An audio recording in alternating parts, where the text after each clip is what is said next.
Welcome to r/RedditRevenge. This is a story of someone getting back at someone with revenge after being wronged. And today we have 3 great stories, so subscribe, hit the like button, and let's begin. The first story. The laboratory did not want to pay me money for the work, so they lost $2 million. The second story. Boss fired me from my job. I hired a lawyer and won the court case. He paid me and his business went bankrupt. The third story. A-hole parked in my place. I blocked his way and he went home. On to the first story. Don't want to pay me what I'm worth? Let's see how that works out for you. So years ago, I was working for a laboratory that did a lot of testing for the military. It was a terrible job for a number of reasons. Despite having enormous responsibility, they never gave me credit for anything. In meetings with the department head, DH, they frequently blamed me for problems that they had caused, but I had solved and they could not. They also hired consultants to come in and tell me I was wrong, only to have the consultants say I was right, and the consultants would get paid a fourth of my yearly salary for one day's worth of work. I only stayed as long as I did because it was my first real job, and I honestly didn't know better. But before I left, by their own standards, I was severely underpaid. HR agreed. They claimed there was nothing that could be done. Meanwhile, other people were given off-schedule raises. Well, I wasn't the only one that was underpaid. There were a number of others as well, but none of them were critical to the operation of the laboratory. Eventually, the DH went to the director with a list of all the underpaid people. I found out that my name was on the top of the list as the most underpaid person. Not surprising. Using this list, the DH got permission from the director for one-time raises. An announcement was made. Well, guess who didn't get a raise? This despite that fact that I had made massive improvements in some of their processes that easily saved them millions per year, and their budget was just over $10 million. I was livid. I had enough and decided to leave. They hired 2 people to replace me at more than double my salary. One of them had just graduated 2 weeks before. From what I understand, they had a lot of difficulty. That would have been enough for most people, and maybe even for me for most of my life. But it wasn't enough for me then. I wanted revenge for what they had done to me. So I arranged a meeting with one of the project managers, PM, from the Department of the Military, that we had done our tests for. I casually mentioned to him that I had left my old job.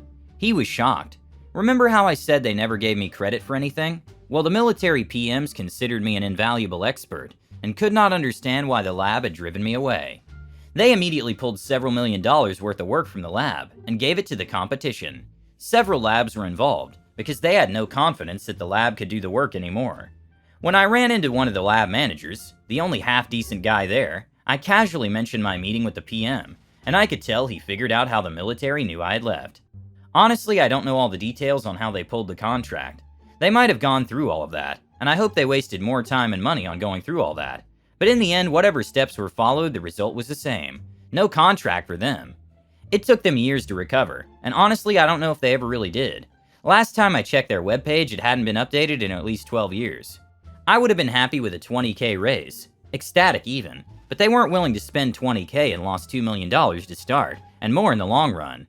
I started my own business, and now make at least 5 times what I would if I had stayed there until now, and more than 10 times what I was making when I left. The next story is, unjustly fire me? Let me make you go bankrupt real quick. This happened a few years ago, and still makes me giggle with glee to this day. I'm a 34-year-old female, who's always been a bit of a tomboy. I like cars, sports, and reptiles. When I was 25, I wanted a career change, and finally follow my dream of working in an auto repair shop. As a painter like my father always did, to start my education, I needed to already have a job at an auto repair shop as an intern. So I searched and called a lot of companies to see if they had spots. There were literally several companies that laughed at me because there's no place for a woman on the work floor. Disheartened, I tried one final company, who said he'd take a chance with me. I was thrilled. I was promised lots of opportunities to learn, and a steady job after graduation. I started a week later, and the first 2 weeks were awesome. I learned a lot, and was promised even more opportunities. He promised I would have 2 to 3 hours a week of private time with the resident painter for practice. Soon after, though, it went downhill. The owner had bid on a contract with a large city in our country to restore underground containers. I had to sand them down, put sealant on the edges, and prepare them for painting. Tedious work, but I did it diligently. The promised practice time never happened. After a while, All I did, day in, day out, 8 hours a day, was sand down underground containers. By the end of the day, my hands and wrists were numb from the vibrations. This, by the way, is illegal. You're not allowed to sand with a pneumatic sanding machine for more than 4 hours a day. In my country, as it causes severe wrist and hand issues. After several months, the contract with the city ended, and I hoped my promised practice time would come. But no, it didn't. I was given jobs that had nothing to do with my education. I was told to do jobs that a contractor should, like put rebar in front of the windows, repair the sliding doors, repair walls, and other small things. Basically nothing to do with my desire to become a painter.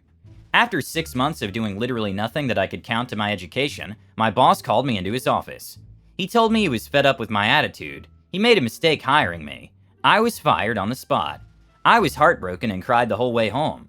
I didn't get it. I put 110% into my job, working hard, always on time, staying late if needed, and never complained. I didn't understand what happened, and was pretty down for a while. However, several days later I found out I was pregnant, which helped me get over my downness. We'd been trying for over a year, so we were ecstatic. When the time came that my final paycheck could come in, nothing happened. A week after it normally came in, I called, but was told to not complain, and it would be transferred shortly. 2 weeks later, still nothing. Called again and got a very irate boss on the line, cussing at me and calling me things I will not repeat here. I was fed up and contacted my lawyer. Here comes the revenge part. Mwahaha. In my country, there's apparently a few laws that my boss broke, without me even knowing about them. First, you're not allowed to fire somebody without reasonable cause. You need to document bad behavior and give the employee a write-up. After 2 write-ups, you're allowed to terminate. My boss never did this. Unlawful termination can end in a fine, and the employee has a right to get as many monthly pays as the employment contract would have continued if the employee wasn't terminated, which would mean I had a right to another 6 months of pay. Second, you must pay the final paycheck within a week of termination. We were now going on week 4. After the first week, an employee is entitled to compensate of up to 100 euros per day of not receiving their paycheck, meaning I was now entitled to at least 2,100 euros extra pay. My lawyer wrote up a letter to my boss, stating we would be pursuing my legal rights. He didn't respond. A week later, we sent another letter, increasing the compensation for late payment as we went. After a month of my lawyer not getting any response, suddenly I received my pay. No compensation, nothing, just basic pay. My lawyer recommended to go to small claims court, and so we did. Mind you, it takes about 3 months before you can appear before court. He didn't even show up in court, but sent a statement through his lawyer saying how I was a horrible employee, blah blah blah. However, he had no proof whatsoever, but I did. I had my performance reports from 1 month into employment, and 4 months into employment, and they were stellar. The judge saw right through my boss's BS and awarded me 6 months of pay, 12,000 euros, 4 months of late payment compensation. This is because he didn't pay the full amount my lawyer requested, as was my legal right, about 12,000 euros. Legal fees, now about 3,000 euros. I was paid the same week. He was then also charged with a fine for violating employment laws. He had to pay 50K. This resulted in the Employment Bureau. This agency makes sure companies comply with employment laws, etc., investigating the company. They discovered the building I worked at was unsafe. The foundation was unstable. Walls were crumbling and tilting. He was told to make repairs or they would close him down within a month. By accident, they discovered he was also cheating on his taxes, so the tax agency got involved. He got charged with embezzlement and tax evasion for both his companies. He had to pay back all taxes he evaded, plus a 100% fine, coming to a staggering 250K over several years.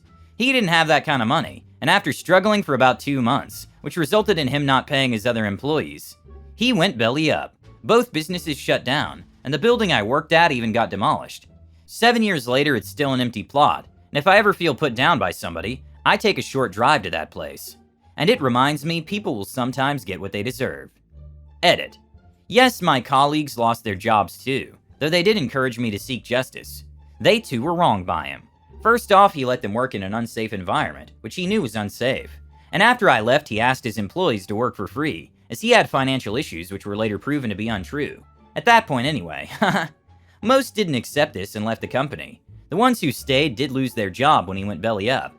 I kept in contact with most of them. 2 went into early retirement or are happily enjoying it. Others have moved on and found better jobs within the week. I did feel guilty at first, but the end result, including my colleagues finding better employment, made it worth it.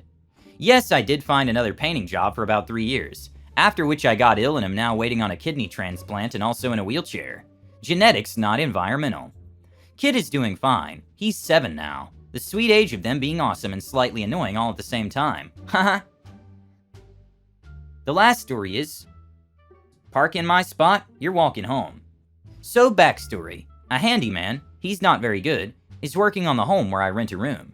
I have 4 roommates including the woman who owns the home, so parking can get a bit tight around the house. We each have our own assigned parking spots for the house, and are only allowed 1 car per person to keep it easy. If you have guests, they park down the street or off the side street. In addition, this handyman is having sex with the lady who owns the house, and I have no problem with this, as he does it on his off time and it's not my business. I live in the house, I don't manage it, and people can do what they want, but this handyman parks in my spot when I'm not at home, i.e. work or out for dinner. I've told him and he still parks there. So I got home today, and was called back into work to fix an issue, which I happily did and stopped off for dinner afterwards. After eating and work, about 1.5 hours had passed. When I pulled up to park, his truck is sitting in my spot. I know why he's here. He's having sex with the owner, which again, no issues with me, but again, he's in my spot. So I pulled in front of his truck. So it's horizontal to the front of the truck. I have to work at 5:30 a.m., or at least get up, and I go to bed early as a result. Hope he's done with his business before I go to bed tonight, because once I'm in, I'm not moving. Clock's ticking. Update. So I went to bed without being asked to move, and a resolve that now I'm not gonna. I get woken up to banging on my door, and look at my phone. It's 3:30 a.m. I groggily answered the door and was greeted with, "Hey, go move your car. I need to go," by handyman. Now, I'm reasonable. Had he come apologizing or being nice, I probably could have done so, but now I was on the defensive. I said, "Do you know what time it is?" He said, 3:30. I said, "I wake up for work in 2 hours. Ask me then," and I shut my door. He continued banging for about 15 minutes before both my landlady and other roommates told him to STFU. When I woke up, I got dressed and without a word, walked outside and moved my car. Handyman was being behind me the whole time, and quickly sped off once my car was out of the way. When I finished moving, my landlady was in the kitchen, where I make breakfast, and asked why I didn't move last night. I told her about the repeated parking situation, me asking handyman to stop doing so, and that I was mad when I saw him in my spot again. She actually jaw-dropped when I talked about asking him to stop, and told me, "Handyman said he asked you and you said it was okay." He has everyone's numbers in case he needs to get into a room to do work on something, and ask permission. She apologized for last night and left the room. Well, now it's time for me to go to work, and hopefully he's either more considerate or she throws his A to the curb. Edit. People were asking about towing, and yeah, he definitely could, but all expenses would be on him, as I have my lease agreement that states where guests are to park, and multiple texts between my landlady, and I about the parking situation setting up which would be mine in the rules. Plus, I'd sue him for time loss at work. Secondly, I like my landlady. She's very chill and very nice. She also works nights and sleeps days most weeks, so it's hard to have a moment to talk to her about stuff. So I tend to forget most things or let them go. This also isn't her only boy toy. She has several and the others all parked down the street. And lastly, the reason I didn't tow him is because I didn't want fallout with the landlady on that scale. This is a little easier to resolve, and more of a joke than actual expenses for people. Thank you for watching. Don't forget to subscribe.